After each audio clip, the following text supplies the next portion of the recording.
Welcome to the 500th episode of Bobby Owsinski's Inner Circle. I'm Bobby Owsinski, and this is a show all about music, music production, and the music business. My guest today is the same guest that was on episode 1, 100, 200, 300, and 400, and that's engineer Dennis Moody. First of all, TikTok has introduced artist accounts specifically for musicians.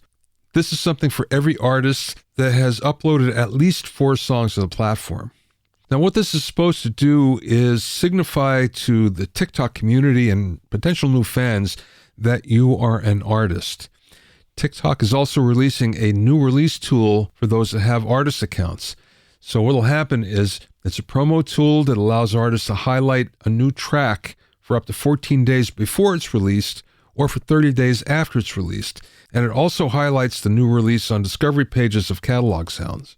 Now, the new artist accounts also feature a music tab that makes a list of the artist's tracks with any new tracks automatically added to the list. Plus, this track list will display the number of TikTok videos each track has been used in, as well as 30-second clips of the tracks. This is important because that's how you get paid on TikTok. It's not the number of plays that your video gets, it's the number of videos that's using your music. In more TikTok news, the platform just launched a feature called Add to Music app, and that lets users save songs that they discover on TikTok to streaming services like Spotify and Amazon Music and Apple Music. It's now available in 21 countries. So both of these new features are great for artists, which have always been somewhat neglected on the platform. If you have any questions or comments, you can send them to questions@bobbyowsinski.com. Also, I'm pleased to announce that my new Musicians AI Handbook is now available. It's packed with information about how AI can help you with new song, lyric, mixing, and mastering ideas, as well as music marketing, to help you get your music out to the audience that you deserve. To get your copy, go to rebrand.ly/AI Handbook. That's rebrand.ly/AI Handbook. You can also find it on Amazon and Apple Books. Now, here's something that could change immersive music. I think we all agree that Dolby Atmos is a clever technology that sounds terrific in a movie theater, but has never really translated to the home. Even though there are now some excellent soundbars out there, the good ones are more expensive than most TVs. And multiple speakers around the room are just never going to be part of the home the way it is now. Dolby was actually hoping for Atmos to take off with headphone users, but Apple's clumsy spatial audio doesn't translate well, and most users have had a bad experience. As a result, you just don't hear any buzz over immersive music, and there's virtually no demand, even though the labels are still remixing everything in sight. Not only that, many believe the Sony 360 is a better system, but it really suffers from lack of exposure. There may be another way, though. Samsung and Google recently announced an open-source immersive format that offers consumers an easy way to get an immersive experience. The new technology is called IAMF, or Immersive Audio Model and Formats. The big thing here is that it will automatically adjust to the speaker source, and it will allow users to adjust the sound, which you can't do with Atmos. Now, here's the thing. Google creates a lot of different things, but not many of them catch on. But this time, they're partnered with Samsung. And Samsung is one of the biggest consumer electronics brands on the planet. Not only that, so many consumer electronic brands are actually just rebranded Samsung devices. So when you think about it, it shouldn't take too long to have the system implemented into a wide range of new products. The real question is, what's going to happen to all those new Dolby Atmos studios that people invested in? This news might make some people think twice before taking the plunge from now on.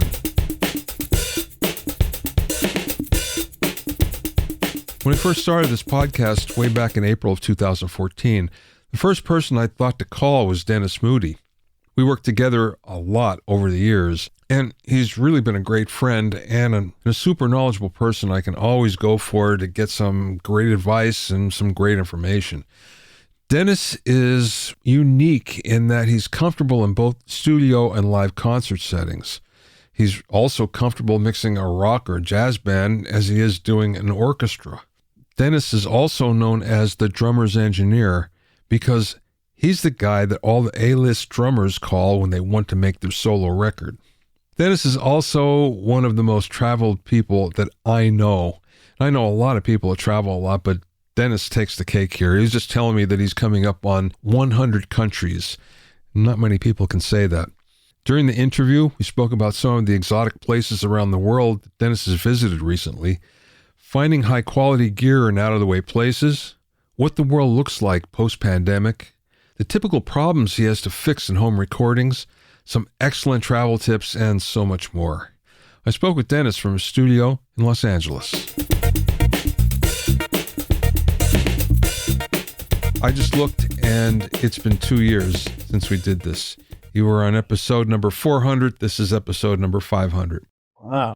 And episode number 1 that you were on. So we've come a long way here. So in these 2 years, where have you been? Because you're the most traveled person I know. Where haven't I been? No, just kidding. Wow. Well, last year was really great. I went 2 years, maybe it was 2 years ago now. It was last year. I went with Keiko Matsui. We did solo piano with some orchestral playbacks on a couple of numbers. Myself and Keith, her lighting engineer, who lives in Washington, D.C., we went to Kazakhstan, which was a trip. You know, I've always been fascinated about Central Asia. And so we went to Kazakhstan, we went to Moldova, we went to Baku, Azerbaijan.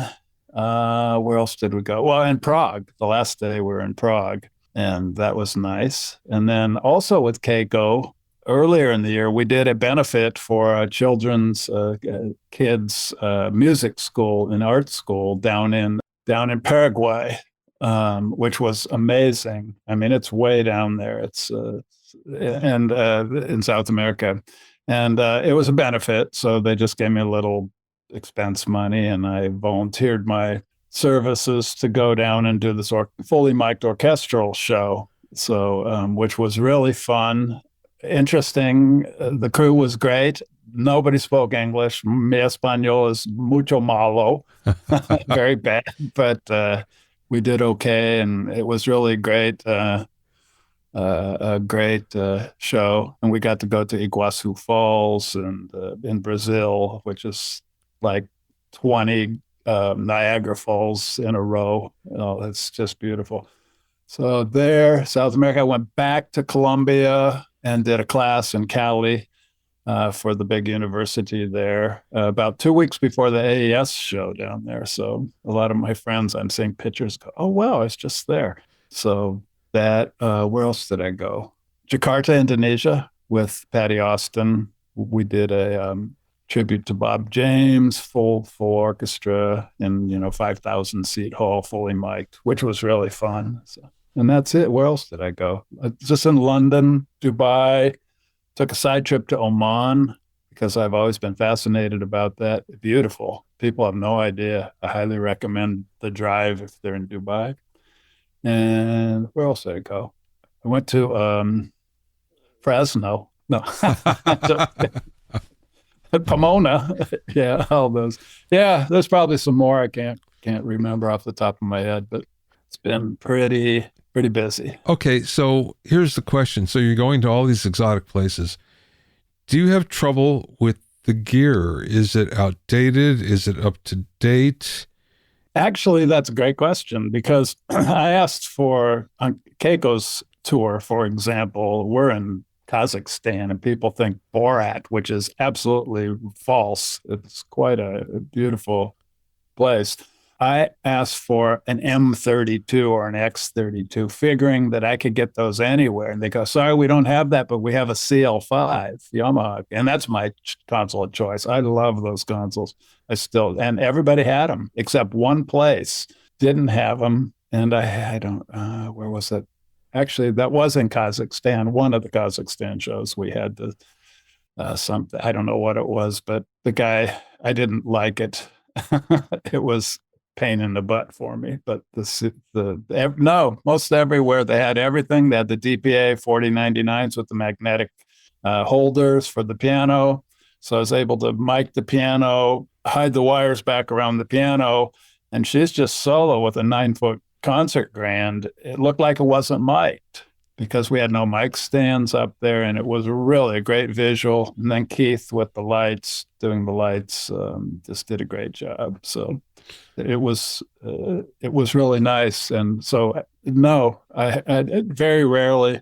Sometimes they try and cheap out the promoters, and they'll just give you some broken stuff. But other than that, it's everything's pretty easy to get these days. It seems like things have come a long way because there was a point in time where you couldn't expect that. No, no, no, no. I asked for my M7CL because we could get that anywhere, and I still love that console. See all 48 faders at once. I like that. But anyway, it's pretty easy to get stuff now, most everywhere. You mentioned you were doing a lot of full orchestra along with Keiko. How do you go about miking that?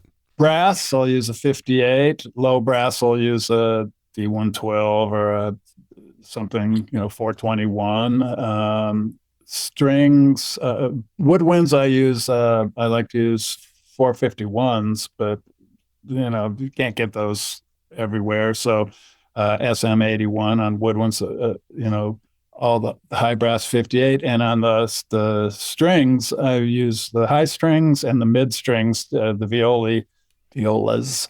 I'll use a DPA 4099 clip on. I've started using them on the contrabasses now too because they move, and the cellos, and the celli, I know that's correct. I've been using those because they move around, and they're more concerned about playing than where their microphone is. So I've started using those even on the lower strings. But it works great. Yeah, fully mic'd. Biggest one I did was 160 piece fully mic'd down at the Microsoft in LA. But I don't think we've talked since then. That was a trip. No, I don't think so. Yeah. But I had two consoles. I had a CL572 channels fully loaded, and then I had a M7CL on the side because I needed to see all the faders. I didn't have time to flip through, and I actually had Y chords on some of the high strings just to get it. And I worked with Anti-M Sound, Martin Clays over at Anti-M, just fantastic. We strategized that, and because of my experience of doing those for decades now, these fully mic'd orchestras, I was able to go in, and we had a meeting for a few hours. We sorted everything out, and it just went off like just perfectly. What have you seen since you've traveled so much in and out of the country? What have you seen changed post-pandemic from pre-pandemic? Now, not that much. But at the beginning when it opened, it was smaller crews, less experienced crews, because there was a gap. There's a 2-year gap of people coming into the industry and learning, and all of a sudden it stopped. I couldn't find a sub or an assistant for 2 years. It was almost impossible. So that's the one thing I noticed, but it seems to be filling up again now because it's been maybe 2 years since we've been open again, and they're starting to come back in. But we lost a whole 2 years of new people coming in, and that was the thing I noticed the most. Just trying to find good help. It was impossible but it's coming back. It's pretty much the same as it was. Does that mean it's the same people? Have the same people come back, or these are new people that you're seeing?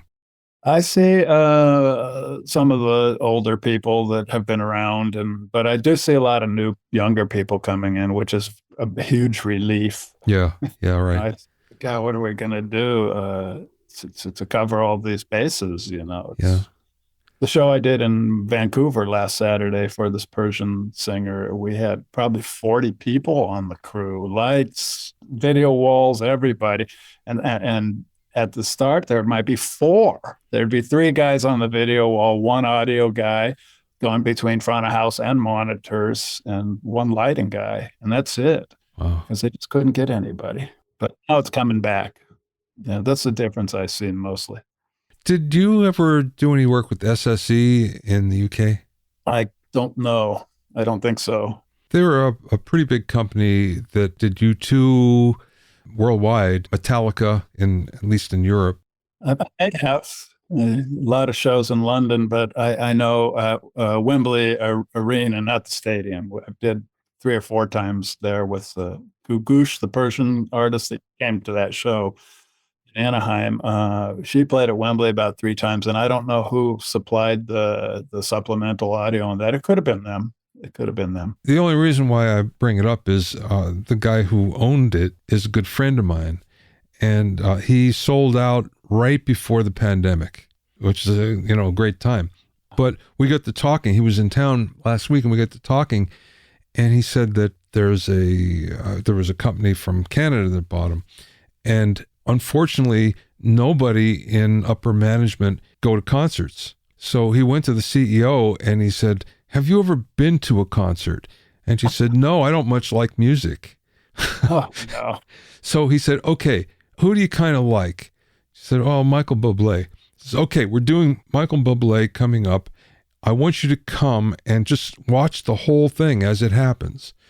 Whole process. Yeah, we're going to start at 6:30. He says, "Well, why do I have to go that early?" He says, "Well, if you want to see how this works, you have to come right from the beginning." Yeah. He said, "No, I will come at 11 o'clock." And it turns out she never did show up.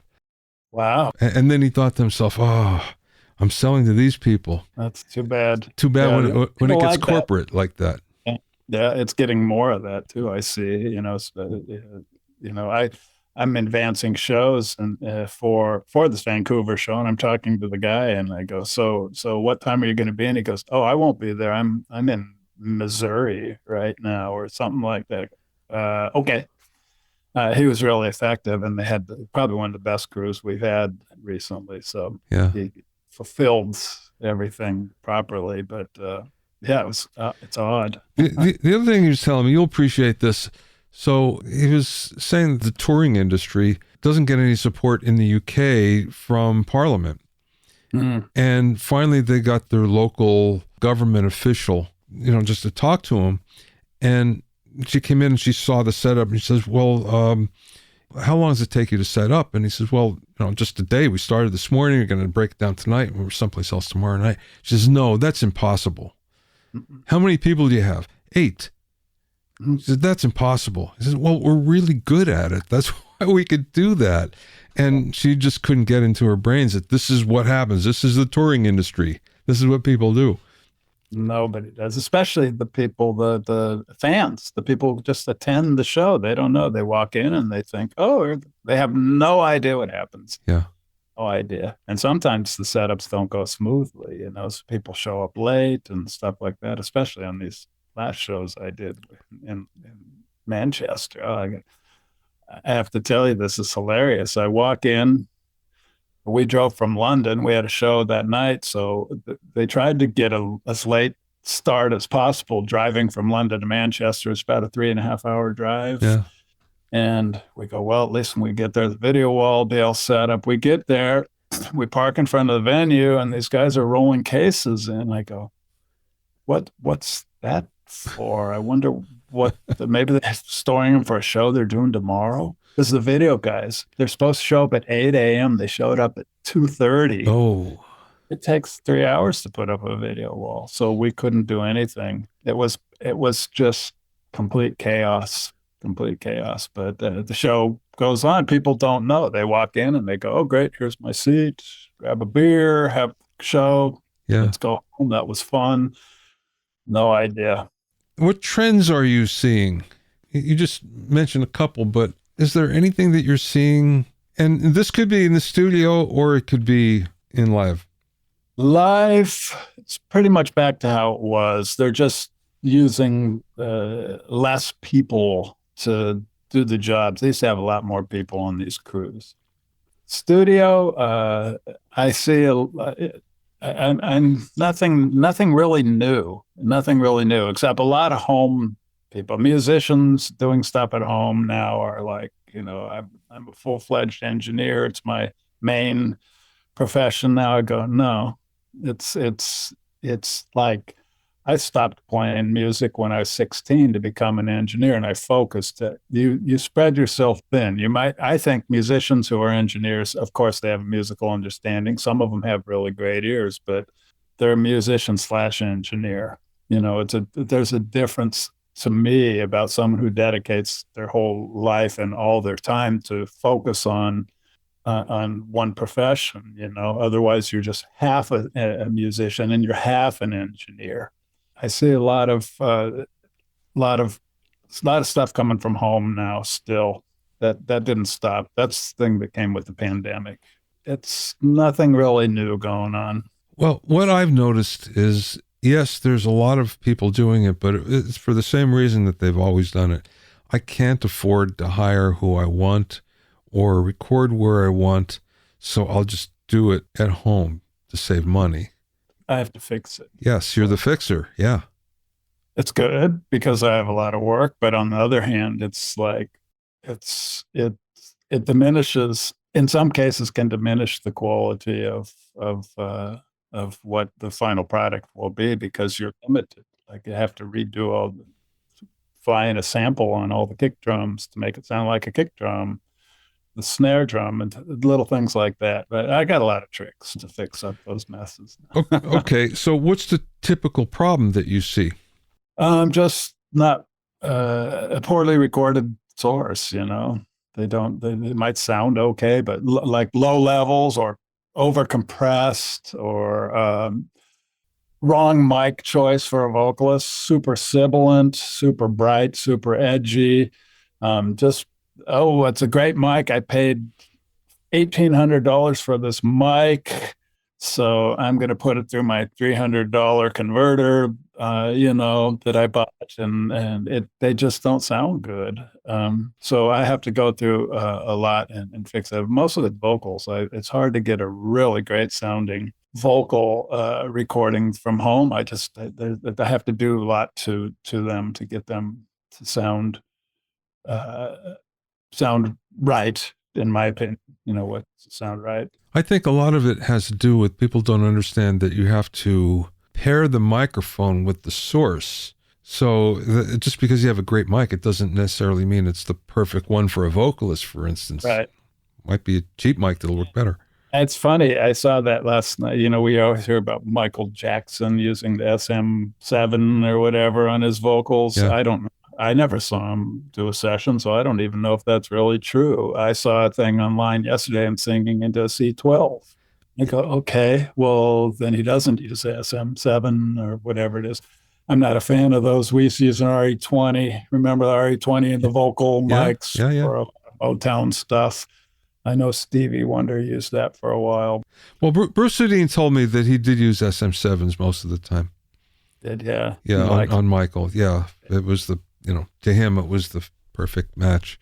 Yeah. But he didn't do everything with them. And I know that when Michael did his vocals, his demos at home, which are supposed to be very good, he might have used something else. So, yeah, even 58, I've got 58s to sound like better than the C12 would work in a certain situation, so you never know. Yeah. Okay.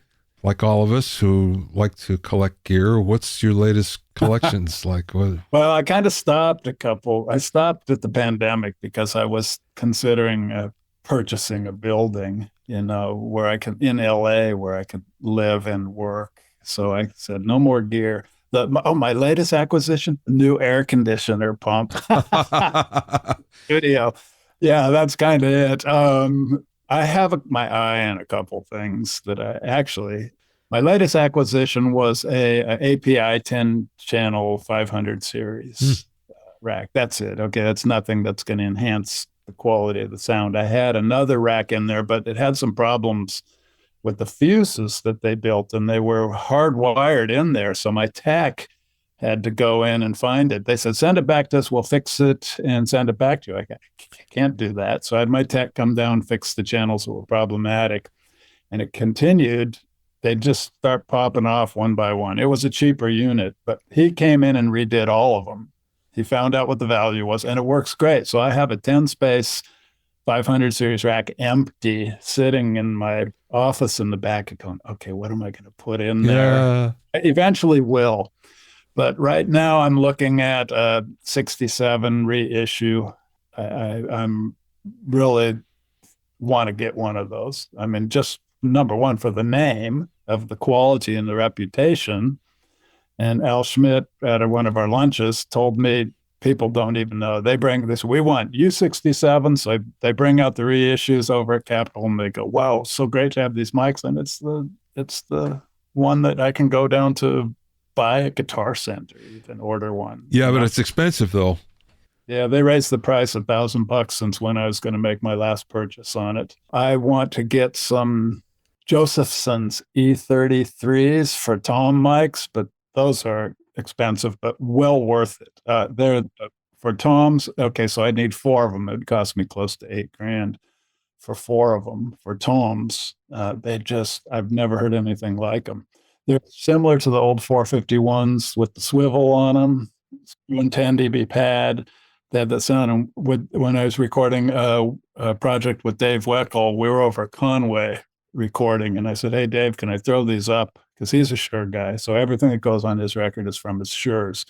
But I said, "Let me throw these up there just to compare," and they were incredible. They loaned me a pair to try, but it's not in the budget right now, but it will be as soon as I get a little more settled. I'm gonna probably go out and go shopping. Yeah. Well, a lot of this stuff. Christmas is coming up. Yeah. I know. I wouldn't mind having that building though, so I can put nails in my wall instead of my landlord's wall. Travel tips. Travel tips. That's easy. I never check a bag. I've never checked a bag in 20 years. I got this bag at IKEA for $70 and it's incredible. And they go, that won't fit. And I go, zip, zip, zip. I go, now it does because it pulls apart. And one's a backpack. It's a roller bag with a backpack bag on that zips up on it. It's great. My tip is to keep it as light as you can. I see people packing for a week. I can use the same packing techniques for 3 days or 3 weeks. I just add an extra pair of socks, underwear, and another shirt, and I wash them in the sink at the hotels if I'm going to be there more than 3 days, using the shampoo and hang them up. That allows me to travel very light. I always fly with one airline. I try to. Star Alliance is mine, which is United and Lufthansa and those, because I have credit. In fact, this year I need 2 more flights to get my 24 flight legs. I have all the points. I have all the money requirements for that. And then I'll be middle Star Alliance Gold, which allows you incredible more perks. You get to go into Economy Plus free. Yeah. You get free book for free. I get to go. I get it's a lot of extra perks. So my advice is to try and stay with one airline if you can, and sign up and get the points. TSA PreCheck, that's another one. That's a really good one. I've had that since it started. I heard about that. I signed up immediately. Yeah, I'm on my 3rd renewal on that of the 5 years. Yeah. Changed my life. Global Entry, that's another one. Now it's funny. I came back from Jakarta when I was there with Patty Austin a couple months ago. And I'm walking, some lady comes up to me, it looked like an iPhone. She went, "Bink" in my face. And she goes, "Welcome home, Mr. Moody." I go, "Wow, is that it?" "Yeah, you can go." Do you know about MPC, the app, the mobile passport control app? I've heard about that and I've seen it. Yeah, it's an app and you can only fill it in 4 hours before you fly, or you only have 4 hours basically when you land someplace to use it. You put in all the information. It has your passport, and then it will print out a custom QR code. Yeah. On the phone, and all I have to do is put it down, and I get off and through faster, at least in the United States, than Global Entry. Interesting. Fly through. I've seen it. I was curious about it. I'll have to check that out. Yeah, MPC, mobile passport control. Well, I do have another tip that's really important. It's probably the most important one, and people don't know. They try and save $10, and it can end up kicking you in the butt. always book directly. I'll go on Expedia and I'll look at the flight options and see what's there and look at the price. And then I'll go to United and I'll look, and it's pretty much the same price because you have zero recourse when you book through those. If you have a problem, let's say talk to your travel agent. We can't help you. This is a huge problem. I always book direct, rental cars, hotels. I did book a hotel through Expedia, and I saved $10 a night maybe, and I had problems. I had problems, and I couldn't do anything about it. They don't care. I've been using hotels.com for a long, long time, and I've never had a problem. They've always been pretty good, but that's the only thing. I do the same thing as far as booking direct for airlines and for car rentals and things like that. And it seems to work better. Important, man. It can backfire on you. I just had a travel agent who booked the ticket. First time I used them, they said, please use our travel agent on this. I said, okay, I'll try it. And it messed me up. I had a middle seat. Oh. Middle seat, and I had it was to Canada somewhere. And I go, oh, okay, I did it your way once. And fortunately, I have an agreement with them that I can book my own flights. So I said, okay, we're just going to do it the other way. Thank you. We tried. It didn't work. Yeah. I'm executive platinum on American. Oh, cool. So it's the same thing. Once you get those perks, you don't want to give them up. And no. As a matter of fact, I may have to do a mileage run here coming soon. So I get it for next year. Yeah, I got to go to Vegas. We have a Christmas Eve gig at the Coliseum at Caesars with this Persian artist I'm working with, which is, I should tell you more about that in a minute, but it's, so I have my house in Joshua Tree, and I was going to go out there and drive through the desert. It's a 3-hour, beautiful drive. Yeah, great drive, yeah. No cars and stuff, but I have to actually come back to LA because there's no direct flight from Palm Springs. I have to come back to LA, fly to Vegas, do the 3 days there, and then come back and then drive back out to the desert because it's my last flight. I need those 2 more flight legs. Yeah. Get official. The funny things we'll do for that. It's fun. I know. I've gone out of my way sometimes to make the flight more difficult because I needed the miles or the legs or something like that. Yeah. Yeah, you have to do it. Oh, that's one. They just thought of something. Maybe I should have just booked ticket to San Francisco and then the separate flight to San Francisco and back. Oh, I could have done it one. Oh, well, anyway. Yeah. Anyway. Okay. So what have you learned new in the 2 years since we've done this?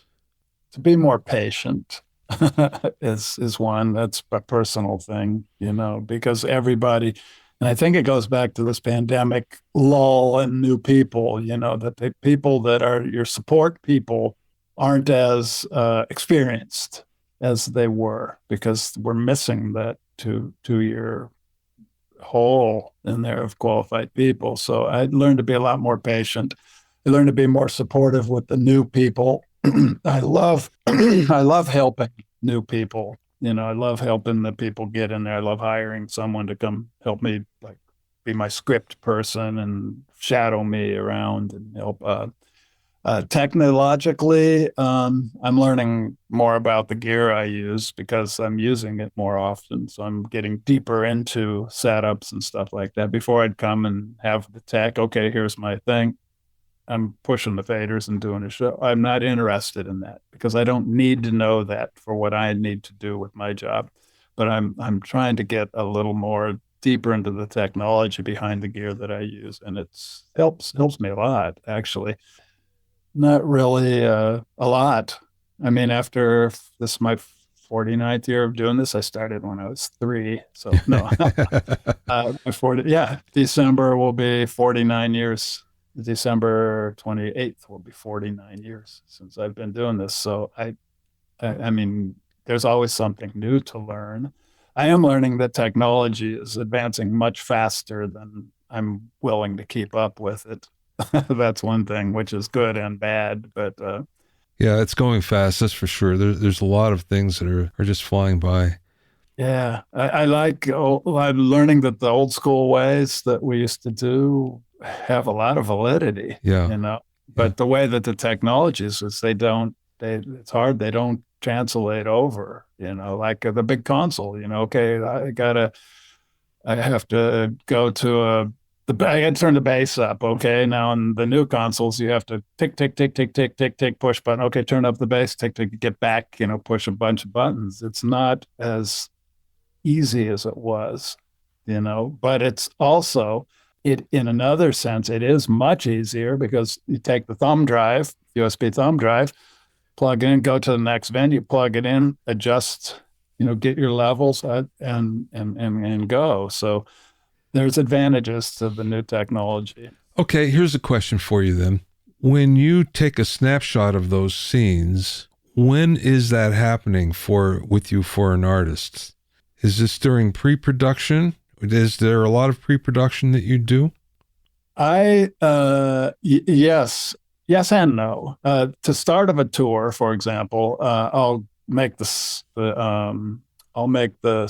input list and the mic list, and of course they always vary. You're going to get a 451 on one venue, where the next you're going to get a SM81. And they're different mics, but they work the same purpose. So you can't be exact on the setup, but I'll go and I'll make the input list, and then I'll try to go early to program a console, and then I'll save it on a thumb drive. And then, of course, things change. Oh, that didn't work. We have to change this. So I'll go back and edit it on the next show. I'll do the input list, and then I'll go back and edit it. Thankfully, I live about 10 minutes from Anti-M Sound, and I've been a decent client of theirs over the years. So Martin lets me come over, and they'll throw a CL5 up or whatever. They'll throw a console up in the back and let me fix my programming over there, which is great. So I can do it before I go. Additionally, on this new tour with this Persian artist I'm working with, I went over there with the first input list I had and programmed it ahead of time. So when I got to the first show, which was in New York last April, I didn't have to do that much alteration on it. But I'll set it up, check the PA, how it sounds, playing a couple tunes that I use, one for the low end, one for the high end, one for general level, and balance, walk the room. And then I'll listen to the bass drum, and I'll find out where the stereo fader's going to sit, by listening to the bass drum first, and then the vocal second, the lead vocal. And then everything else just kind of fills in on my scene save. Mm-hmm. I just kind of adjust the preamps a little bit and EQ, everything just falls right into place. But I do that at the beginning, and then I'll save that scene, and I rarely adjust it at the end. I rarely resave it at the end because it's a good starting point. Yeah. Okay. I'm missing something here. So you go over to the sound company, they set up a console, and you said you set the levels for the kick and for the. Oh, no. That's after, when I get to the venue. I'm sorry. Yeah. Okay. So, I was gonna say, are you playing some tracks back that you?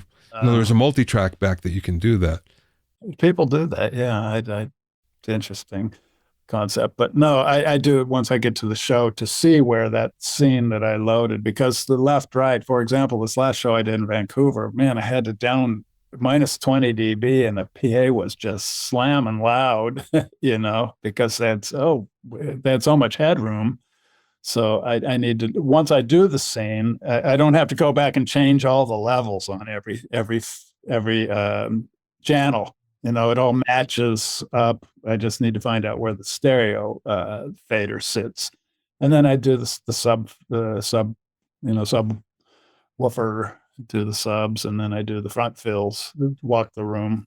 Everything falls right into place. I'm glad you brought that up. You're one of the few live sound engineers that don't seem to crank the subwoofers really loud. I mean, it just seems to be normal, where there's so many concerts that you go to where the subs are just roaring, and they're way louder than it's, to me, than they ought to be. Yeah. I agree with you. Yeah, I like to hear how a band sounds. You play music, you come from a musician's background, as I did when I was a kid, and I know this is how the band sounds, you know? So yeah, it seems to be the way the kick and the bass, the low end these days gets out of control to me. Yeah, I agree. I have a theory that there's a whole generation of engineers that learn the wrong way. So they learn from somebody saying, yeah, concentrate on that kick drum and make sure that's really loud. Yeah, I think you're right. Even country music, you ever go to, there's a little club here on Sunset in East Hollywood that has a Sunday afternoon. They call it the Grand Old Echo. And I used to go down there on Sundays. I had a lot of friends and that Americana thing, and that would be it, you know, nice country music. Boom, boom, boom. Yeah. Turn the kick down about 20 dB, please. Yeah, right. It's a new thing, I guess. It's not my thing, but it works. I can find a nice balance now too. You know, it depends what kind of music it is. You know, like when I worked with Gugush, the Persian superstar, I made it more musical with this new guy. Sharam Sharape is his name. The nicest guy in the world. They want it up a little more. And when you hear the music, it's the 6/8 dance music, and it's fun part. So I kick it up more, put the low end up a little more, but it works really, really well. So it's a genre dependent, you know, but you watch the audience too. You have to watch the audience. You know, how are they reacting? Do they like this? Is it too loud? Is it, you know, I'm sorry. Yeah. So that's kind of the most important thing. You know, I read things in some online forums, you know, what do you do to keep your band happy? What kind of question is that? Yeah. They hired you because they're happy with your abilities to make them sound good. Your focus has to be on the audience. What is the audience who's paying their hard-earned money, you know, coming out for the weekend? They saved all week. They bought these tickets that are way too expensive to go to the show. What do they want? You know, that's my focus. And I bring that up a lot. It's not about what you want. It's about what they want. You know, how do you keep your band? I don't keep my band happy. You know, they're already happy with me, or they wouldn't have hired me. You know, it's a weird philosophy, but it works. That's awesome. I don't think I've ever heard anybody say that, but it makes perfect sense.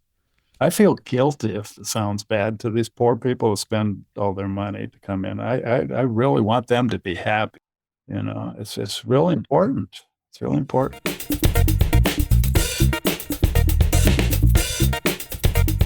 You can find out more about Dennis at dennismoody.com.